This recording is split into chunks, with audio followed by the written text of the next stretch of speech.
Children living and working on the streets outside of the care and protection of their parents are a relatively new phenomenon in the entire country. Although exact numbers are unknown, the country director in the Ministry of Gender, Child and Social Welfare told us in the interview that the number were few in the past few years. And Ministry is aware on how the street children are increasing monthly due to Sudan conflict and inadequate parental care factor. We categorize this within the ministry as two main factors. We have push factors and pull factors. Now, one of the push factors to just highlight more is when children don't receive adequate parental care in their families. Some of the children left their houses because of receiving differing treatment. UNICEF Chief of Child Protection in South Sudan told us that they are partnering with the government of South Sudan for the workforce in order to investigate and create dialogue to address the challenges that facing street children in Juba.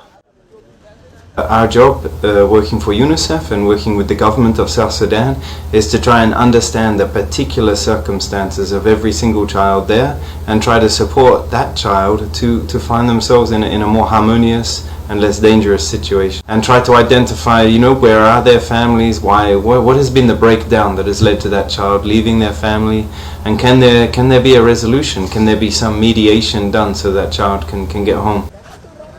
Gabriel Garang, 15 years old with disability, lived on the street for years, leaving his family back in Barakazal. He faced a lot of challenges since he left the house due to economic hardship in the country. My name is Gabriel Garang. I am disabled. I cannot see, and I came to Juba with my friend by Somalian trucks. I never knew life of Juba was so hard like this. We do sleep in any of the incomplete building, facing a lot of challenge like malaria, hunger, and coolness when it rains. Children may be at home, but they may lack adequate, basic needs. Like the children may not have enough food to eat. They don't have proper shelter in the house. They are not even in school. Yet they are living in the family, but they lack very, very, very minimum basic needs. And a child is somebody who is growing from 0 up to 5 years old.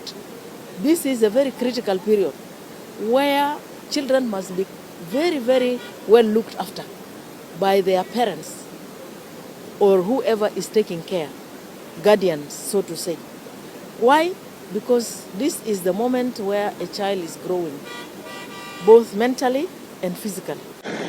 As you have seen, she is just 4 years old, moving alone along the streets, looking desperately on what to eat. She left her parents in the far north of Juba City, having 8 months on the streets with her 2 elder sisters that she don't know where they are since morning.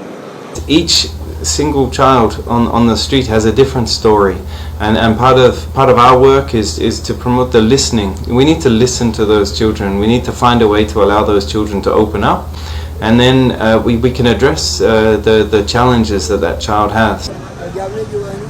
The reason I came to Juba is that I lost someone's smartphone and he threatened to put me in prison. So I decided to come to Juba and find a way that I can work to give him back his phone and say freely. Right now, life in Juba is deteriorating and feel like going back home and see other mean to handle the case. See, I don't know what will that person say if he see me back. Street children loitering around Juba City along the streets begging for food. Some fill the pathholes with sands and stone to earn money from kind taxi drivers or pedestrians for something to eat and their needs. These children are on the street, and I don't know if you've seen them. They're active, they're dynamic, they're intelligent, they've got a lot of street smarts about them. These children are not negative. These children are not there because they want to be there. They're there because we, as adults, have failed to look after them. We as adults have failed to provide them education. We as adults have failed to provide them a safe place to live. We as adults have failed to provide them opportunities that will allow them to grow up and provide for themselves and the families that they would dearly love to have. The National Ministry of Gender, Child and Social Welfare, in partnership with UNICEF, are expecting to conduct a convention in the nearest future. The street children survive on the leftovers that they get from the restaurants. Some fill the potholes to earn money from kind taxi drivers. I'm Tong Achuil, SSBC, Juba.